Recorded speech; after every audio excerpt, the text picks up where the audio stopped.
Hello students, I am Seema Kushwaha from physics department. आज हम पढ़ेंगे क्षारीय धातुओं के स्पेक्ट्रम की विभिन्न श्रेणियां के बारे में। क्षारीय धातुओं के परमाणु के बाह्य कोश में एक इलेक्ट्रॉन होता है, अतः इन धातुओं से प्राप्त स्पेक्ट्रम एक संयोजी इलेक्ट्रॉन स्पेक्ट्रम है। जो क्षारीय धातु के परमाणु है उसके बाह्य कोश में एक इलेक्ट्रॉन होता है और इन धातुओं से जो प्राप्त हो रहा है स्पेक्ट्रम उसमें एक संयोजी इलेक्ट्रॉन स्पेक्ट्रम है। क्षारीय धातुओं में मुख्यतः लिथियम, सोडियम, पोटेशियम, रुबिडियम और सीजियम है। इन धातुओं से प्राप्त स्पेक्ट्रम इस कारण से हाइड्रोजन परमाणु से प्राप्त स्पेक्ट्रम के समान है, क्योंकि इसमें भी एकल संयोजी इलेक्ट्रॉन है और एकल आयनित बेरिलियम, मैग्नीशियम, कैल्शियम परमाणु भी क्षारीय स्पेक्ट्रा प्रदर्शित करते हैं। जो एकल आयनित बेरिलियम है, जैसे बेरिलियम हो गया, मैग्नीशियम हो गया, कैल्शियम हो गया, ये सभी क्षारीय स्पेक्ट्रा प्रदर्शित करते हैं। अब हम पढ़ते हैं क्षारीय धातुओं के स्पेक्ट्रम की प्रमुख गुण के बारे में। क्षारीय स्पेक्ट्रम के अध्ययन के लिए निम्नलिखित मुख्य तत्वों को ध्यान में रखना होगा। फर्स्ट है स्पेक्ट्रमी रेखाओं की भौतिक अवस्था, जैसे तीक्ष्ण या विस्तीर्ण। जो स्पेक्ट्रमी रेखा है उसकी भौतिक अवस्था होती है या तो तीक्ष्ण होता है और विस्तीर्ण होता है। सेकंड है उस परमाणु को चुंबकीय क्षेत्र में रखने पर जिससे स्पेक्ट्रम प्राप्त हो रहा है तब स्पेक्ट्रमी रेखा का व्यवहार। जब उस परमाणु कोई भी परमाणु उसको चुंबकीय क्षेत्र में रखेंगे जिससे हमें स्पेक्ट्रम प्राप्त हो रहा है तो उस स्पेक्ट्रमी रेखा का व्यवहार कैसा है। थर्ड, स्पेक्ट्रमी रेखा की भौतिक अवस्था में परिवर्तन। जब उस परमाणु को भौतिक परिवर्तन के लिए रखा गया हो जो यह स्पेक्ट्रम उत्सर्जित कर रहा है। स्पेक्ट्रमी रेखा की जो भौतिक अवस्था है उसमें परिवर्तन, जब उस परमाणु को भौतिक परिवर्तन के लिए रखा गया हो जो यह स्पेक्ट्रम को उत्सर्जित कर रहा है।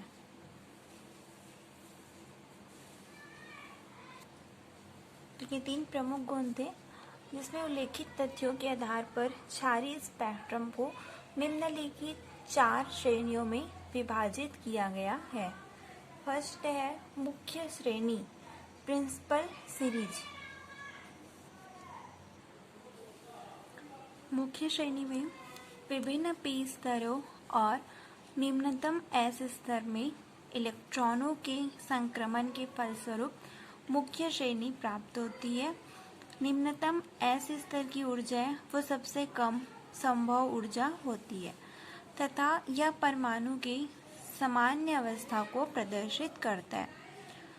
इस श्रेणी की स्पेक्ट्रमी रेखाओं की तरंग संख्या जो है वो निम्न संबंध द्वारा प्राप्त किया जा सकता है। ये संबंध है mu bar P equal to R upon 1 plus mu S का square minus R upon M plus mu P का स्क्वायर। ब्रैकेट पे जाएगा एम ग्रेटर देन 2। सेकेंड है तीक्ष्ण श्रेणी, sharp series.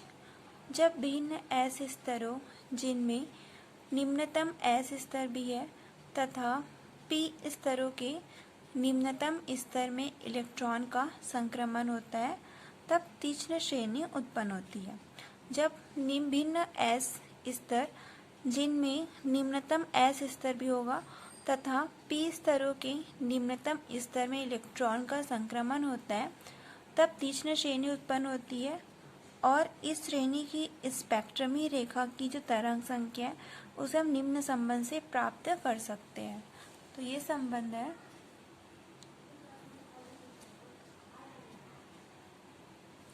Mu bar S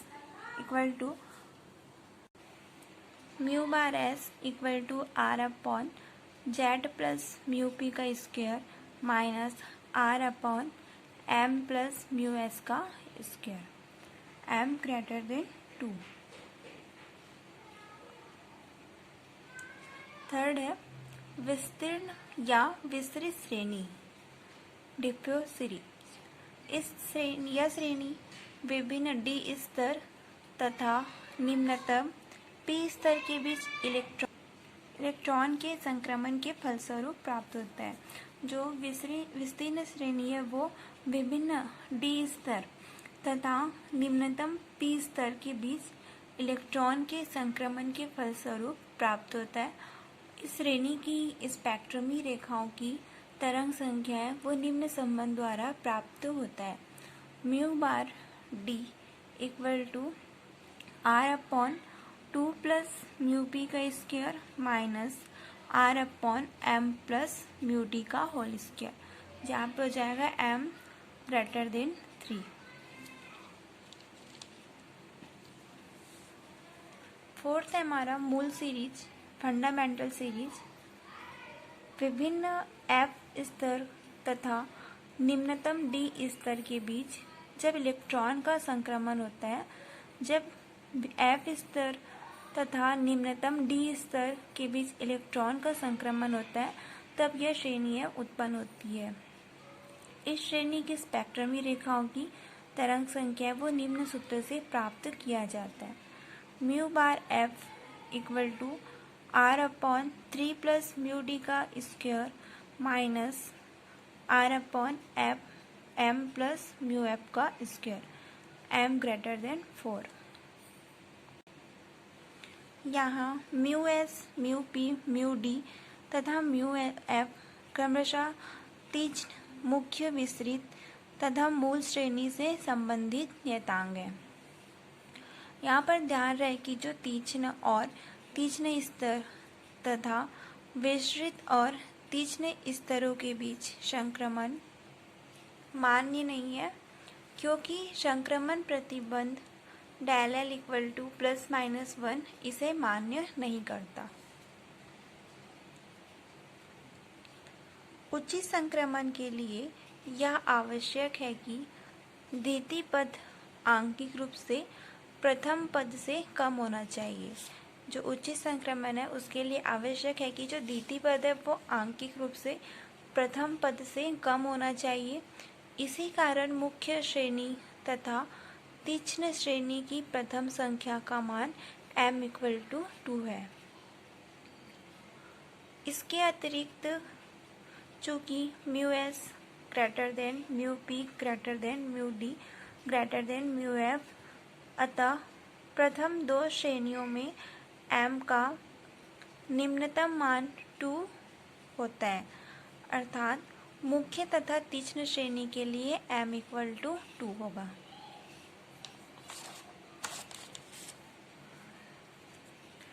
इन श्रेणियों के कुछ अन्य मुख्य तथ्य निम्नलिखित हैं।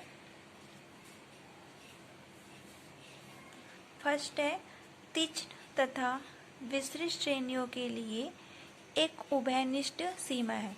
जो तीक्ष्ण और विस्तृत श्रेणियां हैं उसके लिए एक उभयनिष्ठ सीमा है।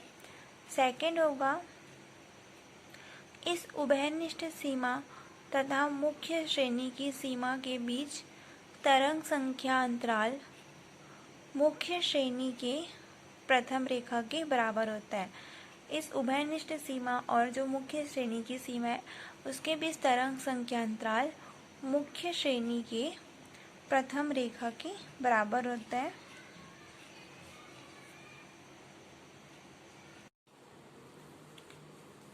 इसके आगे हम चक्रण इलेक्ट्रॉन के बारे में पढ़ेंगे। चक्रण इलेक्ट्रॉन क्या होता है?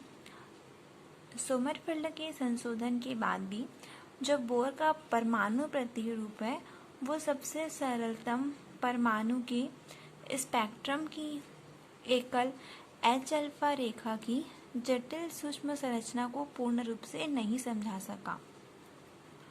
जो सोमरफेल्ड का संशोधन हुआ था उसके बाद भी जो बोर का परमाणु प्रतिरूप है वो सबसे सरलतम परमाणु के स्पेक्ट्रम की एकल एच अल्फा रेखा है, उसकी जटिल सूक्ष्म संरचना को पूर्ण रूप से नहीं समझा सका अतः यह सिद्धांत अधिक जटिल निकाय के लिए इस समस्या को हल नहीं कर सका। इसी कारण बहुत वर्षों तक यह माना गया कि वास्तव में सोडियम की पीली रेखा एक द्विग डबलेट है, लेकिन बाद में उच्च संवेदनशील स्पेक्ट्रोस्कोप की सहायता से यह पाया गया कि सोडियम की पीली डी रेखा दो अन्य अवयव D1 व D2 में विखंडित हो जाती है। अन्य स्थितियों में विखंडन है बहुत जटिल होता है। जितना ज़्यादा कोई परमाणु भारी होता है उतना ही ज़्यादा स्पेक्ट्रम में अवयव होते हैं। अतः भारी परमाणु के लिए सूक्ष्म संरचना का उपयोग है वो उचित नहीं होता, बल्कि बहुल संरचना मल्टीपल स्ट्रक्चर उपयोग में लाया जाना चाहिए। पुनः ऐसे स्रोत को जिससे सोडियम का स्पेक्ट्रम प्राप्त हो रहा है को कम तीव्रता वाले चुंबकीय क्षेत्र में रखा जाता है, तो ये द्विग डबलेट पुनः विखंडित हो जाते हैं। D1 रेखा 4 अन्य रेखाओं में तथा D2 रेखा 6 अन्य रेखाओं में विखंडित हो जाती है।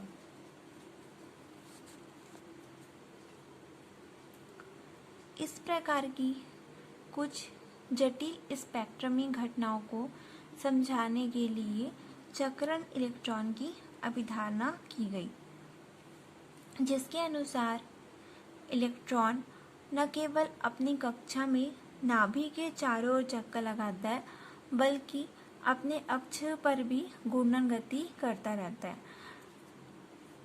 जो इलेक्ट्रॉन है वो न केवल अपनी कक्षा में नाभि के चारों ओर चक्कर लगाता है, बल्कि अपने अक्ष है उसमें भी घूर्णन गति करता है। जैसा कि पहले के परमाणु प्रतिरूप में यह माना गया था कि इलेक्ट्रॉन की केवल कक्षीय गति होती है, जिसके कारण इसकी यांत्रिक संवेग मैकेनिकल मोमेंटम तथा एक चुंबकीय आघूर्ण मैग्नेटिक मोमेंट होता है। अब चक्रण इलेक्ट्रॉन अवधारणा से इलेक्ट्रॉन के दो कोणीय संवेग एंगुलर मोमेंटम तथा दो चुंबकीय आघूर्ण होता है, जिनमें से एक इलेक्ट्रॉन की कक्षीय गति के कारण तथा दूसरा उसकी चक्रीय गति के कारण होता है। जैसे कि परमाणु प्रतिरूप में यह माना गया था कि इलेक्ट्रॉन उसकी केवल एक कक्षीय गति होती है, जिसके कारण इसकी यांत्रिक संवेग तथा एक चुंबकीय आघूर्ण होता है। अब चक्रण इलेक्ट्रॉन अवधारणा से इलेक्ट्रॉन के दो कोणीय संवेग और दो चुंबकीय आघूर्ण होते हैं, जिनमें से एक इलेक्ट्रॉन की कक्षीय गति के कारण होता है और दूसरा उसकी चक्रीय गति के कारण होता है, जिसे चक्रण इलेक्ट्रॉन कहते हैं।